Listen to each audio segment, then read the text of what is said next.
নেতৃত্বে এই আওয়ামী লীগের কার্যালয়ের সামনে কিন্তু একটি বিশাল মিছিল নেওয়া হয়েছে এবং আপনারা দেখতে পাচ্ছেন তারা কিন্তু গোপালগঞ্জের কাল্লা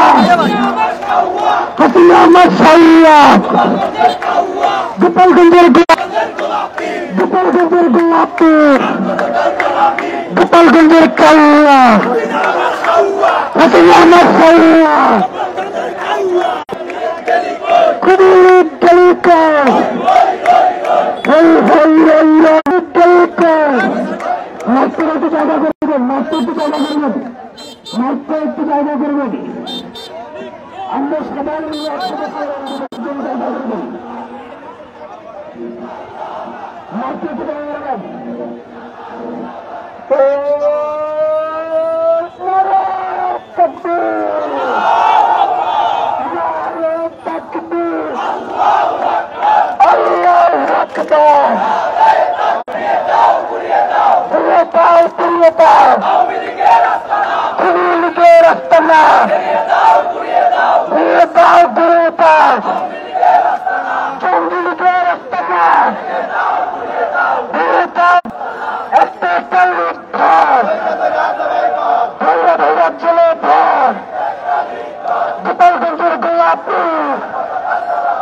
আর কত কাল চালাবি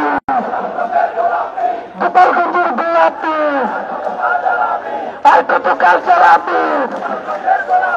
গোপালগঞ্জের গোলাপি আর কত কাল চালাবি গোপালগঞ্জের গোলাপি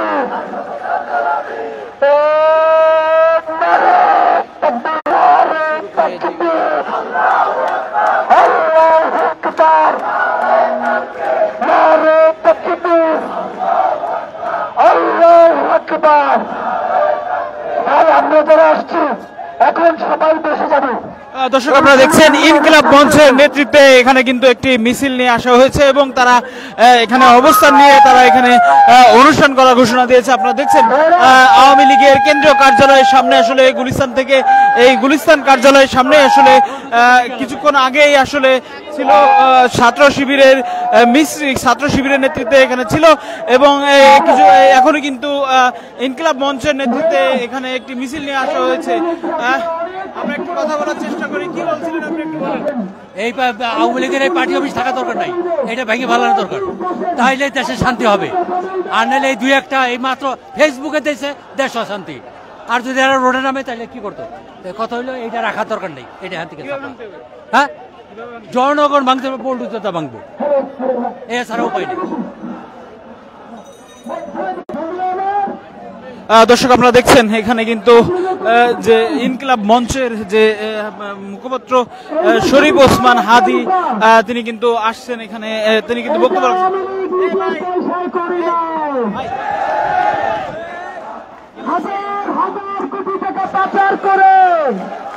জনগণের অর্থ আত্মসাৎ করে তারপরে এই অট্টালিকা তৈরি করেছে।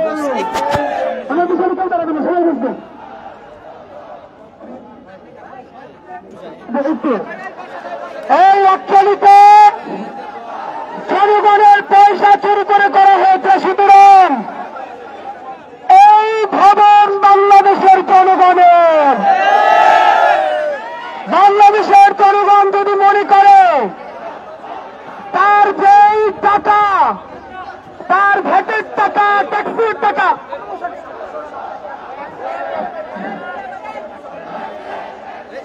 দর্শক ইনকিলাব মঞ্চের মুখপাত্র শরীফ ওসমান হাদি তিনি কিন্তু বক্তব্য রাখছেন। আমরা আপনাদেরকে শোনানোর চেষ্টা করছি, আপনারা দেখতে থাকুন দেশ রূপান্তর লাইভ। বানানো হয়েছে এইখানের একটা ইট খুলে দিয়েছি, প্রতিশোধ নিতে পেরেছি, তাহলে নাগরিকের অধিকার আছে এখানের প্রতিটা ইট খুলে দেওয়ার।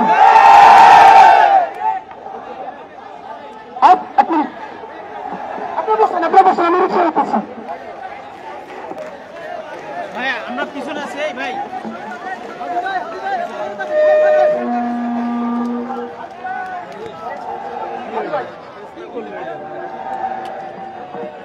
বন্ধুরা আমার,